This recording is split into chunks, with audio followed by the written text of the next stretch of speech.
Mirsa, terima kasih Anda kembali bersama dengan kami di PTV Show. Ngobrol sering tapi nggak bikin boring. Dan kita akan lanjutkan lagi ngobrol bareng sama Kak Ika, yang kesibukannya ini luar biasa banget. Bisa dibayangkan kan, ini untuk para ibu-ibu muda juga. Aku tahu banget seperti apa kesibukannya ngurusin anak-anak kecil, tapi tetap mencoba untuk produktif dengan membuat konten-konten yang kreatif. Seperti Kak Ika ini, kalau misalkan diminta coverannya lagi, pasti kita harus nunggu dulu gitu ya.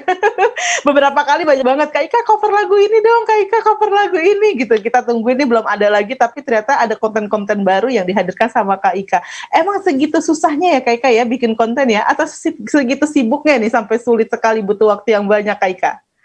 Oke, jadi kendalanya bikin konten pertama, sebenarnya sekarang tuh aku lagi hamil, bayar mana ketiga. Masya Allah, Jadi selamat. kemarin,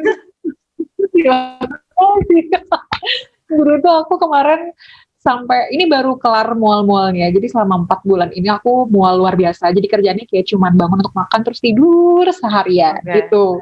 Dan ini sekarang baru bisa bangun. Nah, kalau kemarin-kemarinnya sebelum hamil, ya itu kadang Rara tuh keluar masuk kantor gitu loh. Jadi kita kayak ke distract gitu kalau misalnya untuk bikin konten. Dan aku kan juga punya PH nih, jadi kayak banyak urusan-urusan kantor yang harus aku pegang juga meskipun dari rumah. Jadinya ya konten dulu gitu. Oke, baik. Nah, ini ada PH-nya apa namanya Kak Ika? Suara Production. Oke, apa isi dari Suara Production ini? Jadi Suara Production itu production house yang melayani jasa untuk video editing, recording, pembuatan musik, pokoknya yang berhubungan dengan pembuatan video dan musik dan I.O juga ada kita gitu. Oke, mantap. Ini untuk teman-teman nih ya, untuk yang mau juga kemudian punya video sendiri, bisa banget nih dibuatin sama Suara Production gitu ya. Iya, bisa banget. Oke, jadi kalau misalkan yang nungguin konten dari Kak Ika, nggak usah ditunggu-tunggu. Kalau sudah tiba waktunya nanti akan ada langsung uploading gitu ya. Kalau ditunggu-tunggu memang suka agak lama karena memang ternyata banyak sekali gangguannya yang kita tidak tahu. Tapi tentunya itu tidak menjadi alasan bagi kita seorang wanita yang juga seorang ibu rumah tangga untuk tetap berpikir kreatif gitu ya, apalagi untuk membuat konten-konten yang kreatif, terlebih yang bermanfaat. Karena sekarang pun Kak Ika ini yang aku lihat di kontennya juga udah mulai ada kayak mengajar vokal secara online gitu. Nah, apa ini yang memotivasi Kak Ika sampai membuat konten semacam ini gitu? Jadi sebenarnya aku dulu cita-citanya pengen punya sekolah musik gitu kan. Oke. Nah, terus karena itu belum terwujud, akhirnya ya udah gimana caranya kita bisa mengedukasi teman-teman di luar sana yang pengen belajar nyanyi secara mudah dan cepat. Akhirnya beride lah, ya udah kita bikin konten yang hanya 1-2 menit, cuman ilmunya dapet buat teman-teman semua gitu. Oke, boleh nggak Kak share ke kita nih yang video 1-2 menit itu nih secara langsung gitu? Gitu ya. Boleh. Di antaranya ada apa aja nah Kak judulnya Kak? Aku juga sampai lupa sih judul-judulnya sih, tapi yang jelas itu aku lihat kayak suatu hari aku mau belajar vokal, kayaknya aku harus buka ini konten Kak Ika gitu. Boleh Kak dibantu di-share sama kita di sini? Contohnya aja ini ya, pernafasan ya. Jadi kalau misalnya nyanyi itu ibaratnya bensinnya ini adalah nafas gitu. Jadi nafas tuh berperan penting banget dalam olah vokal. Nah, nafas yang baik adalah nafas yang menggunakan diafragma. Diafragma ini otot di bawah perut. Kalau misalnya kita nafas biasa itu ya biasa aja, kita tarik nafas terus buang gitu kan. Nah, kalau misalnya kita melatih otot diafragma kita, itu caranya pas tarik nafas perutnya tuh malah dikembungin, dibesarkan. Tarik nafas tuh pas kita tarik itu perutnya dibesarkan. Nah, pas kita menghembuskan nafas tuh perutnya dikempesin kayak gitu. Nah, tandanya kalau misalnya kita sudah berhasil melakukan pernafasan pakai diafragma, itu kita tarik nafasnya ininya tuh nggak ngangkat. Jadi kalau misalnya orang Bahu, biasa, kita nggak ngangkat ya. iya bahunya. Biasanya yang salah itu tarik nafasnya gini nih. Itu berarti pakai dada dan itu nggak bakal bertahan lama nafasnya dalam nyanyi gitu ya.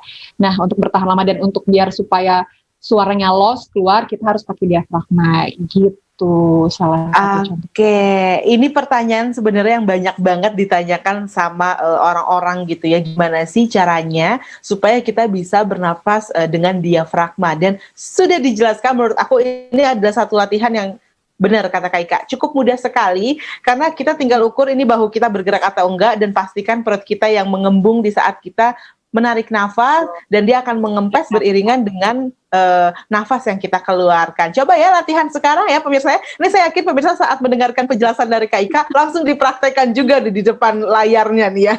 Dan semoga itu bisa membantu dan itu saya pikir bukan hanya untuk para penyanyi tapi juga untuk pelaku public speaking juga itu akan sangat-sangat berguna sekali dan akan ada bedanya gitu. Tapi Kak Ika, bisa nggak sih kalau ini hubungannya sama penyanyi lagi nih ya, kita punya suara yang agak cempreng misalnya, itu bisa nggak sebenarnya jadi seorang penyanyi? Cempreng itu sebenarnya bisa juga karena kan vokal itu kita bisa dibentuk gitu karakternya. Kalau misalnya aku dari dulu memang dibentuknya bulat suaranya. Karakternya memang bulat gitu. Nah kalau misalnya dari yang cempreng itu mau dibuat bulat, sebenarnya juga bisa. Kan itu karena pembiasaan aja, Mbak Irma gitu. Baik. Tapi butuh waktu berapa lama sih sampai kita kemudian bisa lah bernyanyi? Kemarin murid aku dia awalnya itu benar-benar nggak bisa banget nyanyi. At all gitu ya. Maksudnya nyanyi lagu ini fales, saya suruh untuk di nada ini juga fales. Nah cuman ini anak tuh gigih banget, bener-bener yang setiap hari latihan karena kan pita suara nih otot ya kan. Sama seperti kita nge-gym, kalau misalnya kita nge-gym latihan terus-menerus ototnya bakal kebentuk, begitu juga dengan pita suara gitu. Nah si anak ini dia latihan terus-menerus, maksudnya gigih gitu untuk berlatih. Dia setahun 2 tahun sampai 3 tahun dia sekarang udah bisa bikin cover di YouTube dan itu menurut aku suaranya oke banget dan jauh dari pertama kali dia datang untuk les ke aku gitu.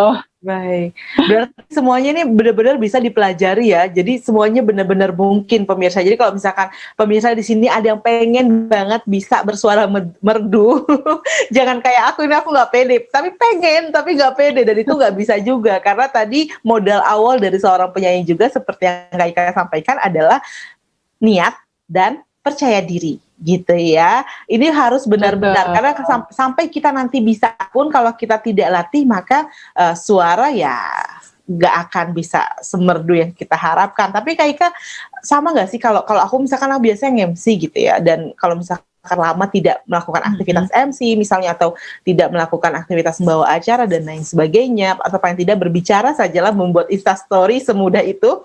Jika lama itu tidak aku lakukan, kadang-kadang kita dengerin suara kita ulang lagi. Aneh banget ya, kok kayak ngos-ngosan ya, kok gitu-gitu. Nah, sama nggak sih dengan penyanyi?